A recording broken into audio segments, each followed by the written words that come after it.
BRS party సమీక్షా సమావేశాలు ముగిశాయి.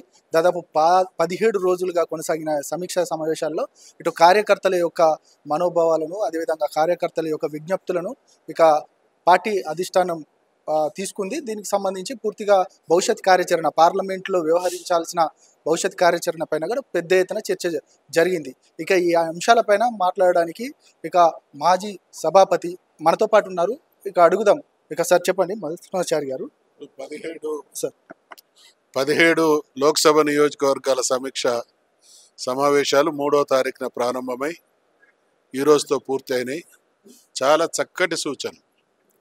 ప్రధానంగా అధికారంలో 10 సంవత్సరాలు కొనసాగినాం కాబట్టి ఈరోజు కార్యకర్తల్లో ఉన్నటువంటి మనోభావాలను గ్రహించాలి, పార్టీకి పూర్వవైభవం తీసుకురావాలనేటువంటి ఆలోచనతో మా నాయకుడైనటువంటి కేసీఆర్ గారు ఆదేశం మేరకు ఈ సమీక్షలు జరిగినాయి. దీంట్లో ప్రధానంగా పార్టీ శాశ్వతంగా, రాజకీయాల్లో గెలుపోటములు సహజం కానీ పార్టీ అనేది శాశ్వతం. పార్టీ శాశ్వతంగా ఏ ఒడిదుడుకులు ఎదురైనా ఎదుర్కొంటూ తిరిగి అధికారంలోకి రావాలంటే పార్టీ నిర్మాణం ముఖ్యం. గడిచిన 10 సంవత్సరాల కాలంలో పార్టీ నిర్మాణం మీద మనం శ్రద్ధ అనుకున్నంత పెట్టలేదు. ప్రభుత్వం మీద శ్రద్ధ ఎక్కువ పెట్టినాం. అభివృద్ధి సంక్షేమం మీదనే పూర్తిగా దృష్టి పెట్టి ఆ కోణంలోనే ఆలోచించి ఈ సంస్థాగత నిర్మాణాన్ని కాస్త నిర్లక్ష్యం చేసినాం. కాబట్టి ఇది పునరావృతం కాకుండా ఉండాలి. పార్టీ పునర్నిర్మాణం పూర్తి చేయాలి. అన్ని స్థాయిలో కూడా నిర్మాణం జరగాలి. కార్యకర్తలకు శిక్షణా శిబిరాలు నిర్వహించాలి. కార్యకర్తలందరికీ కూడా ఈ కాంగ్రెస్ ఇచ్చినటువంటి మేనిఫెస్టో మీద కూడా సంపూర్ణమైనటువంటి అవగాహన కలిగించాలి. తద్వారా రాబోయే రోజులలో ఏ ఎన్నికలు వచ్చినా కూడా పార్టీని మళ్ళీ విజయపదాన్ని నడపాలి అనేటువంటిది స్థూలంగా జరిగింది.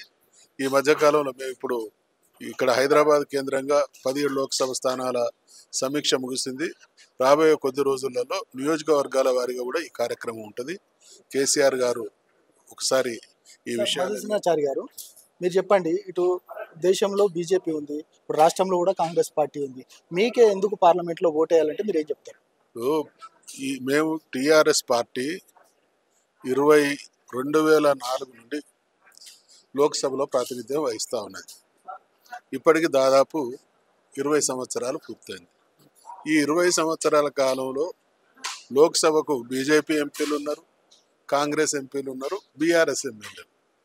ఎవరు చిత్తశుద్ధిగా తెలంగాణ ప్రయోజనాల కోసం కొట్లాడిందో ఒక్కసారి మీరు రికార్డులు చూడండి. అంటే ఆ రెండు పార్టీలకు అనేక అంశాలు ఉంటాయి. అవి జాతీయ పార్టీలు లేదా అన్ని రాష్ట్రాల్లో ప్రాతినిధ్యం ఉన్నటువంటి పార్టీలు కాబట్టి వాళ్ళ ప్రయారిటీస్ వేరు. మా ప్రయారిటీ ఎల్లా తెలంగాణే.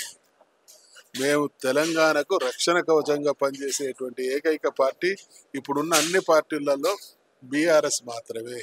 కాబట్టి ఇలా దేశాన్ని రేపు ఏ పార్టీ అయినా కూడా సంఖ్యాబలాన్ని బట్టి వాయిస్ ఉంటుంది. మా సంఖ్యాబలం ఎంత ఎక్కువ ఉంటే మా వాయిస్ అంత గట్టిగా వినిపిస్తాము. ఇప్పుడు కృష్ణా వాటర్స్లో కొంత గందరగోళ పరిస్థితి ఉన్నది. అది వేరే పార్టీకి అన్ని రాష్ట్రాలకు అవసరం ఉంటుంది, మాకు ఈ రాష్ట్ర ప్రయోజనం అవసరం ఉంటుంది. అందుకనే ఖచ్చితంగా మా విజ్ఞప్తి ప్రజలకు కూడా మేము తప్పకుండా ఈ దిశగా ఎడ్యుకేట్ చేస్తాం. తెలంగాణ రాష్ట్ర ప్రయోజనాలు పార్లమెంటు స్థాయిలో పరిరక్షించబడాలి. మనకు అన్యాయం జరగకుండా ఉండకూడదు. మనకు ఏదన్నా అన్యాయం జరిగితే ప్రతిఘటించాలంటే బీఆర్ఎస్ పార్టీ ఎంపీలు గెలవాల్సినటువంటి అవసరం ఉంది. ఇక సార్ చివరగా చెప్పండి సార్, అంటే ఇప్పటికే రేవంత్ రెడ్డి మాట్లాడుతూ, అంటే సీఎం రేవంత్ రెడ్డి గారు మాట్లాడుతూ మీ పార్టీని 100 మీటర్ల లోతులో పొందబెడతానంటున్నారు. మరొక వైపు ఇక ఏదైతే మిగతా మంత్రులు కూడా మాట్లాడుతూ చెప్తా ఉన్నారు. దీన్ని ఎట్లా చూస్తారు మీరు? ఇప్పుడు బీఆర్ఎస్ పార్టీ అనేది ఒక వ్యక్తి బొందబెడితే బొందలో పడేంత చిన్న పార్టీ కాదు. కేసీఆర్ గారు ఒక్కరున్నప్పుడే 2001లోనే మా పార్టీ ఆవిర్భవించినటువంటి మొదటి సంవత్సరాల్లోనే ఇటువంటి ప్రయత్నాలు జరిగినాయి. పెద్ద నాయకులు చేశారు, వాళ్ళే బొందల పడ్డారు. మరి ఇవాళ గ్రామం నుంచి హైదరాబాద్ దాకా, ఢిల్లీ దాకా ప్రాతినిధ్యం ఉన్నటువంటి పార్టీని అనేక పార్టీలు మారుస్తూ వచ్చినటువంటి వ్యక్తి బొందబెట్టే అంత బలహీనంగా లేవు. మమ్మల్ని బొందబెట్టే ప్రయత్నం ఎవరైనా చేస్తే వాళ్ళకు సుక్కలు చూపించుడు, వాళ్ళు బొందలబడు ఖాయం.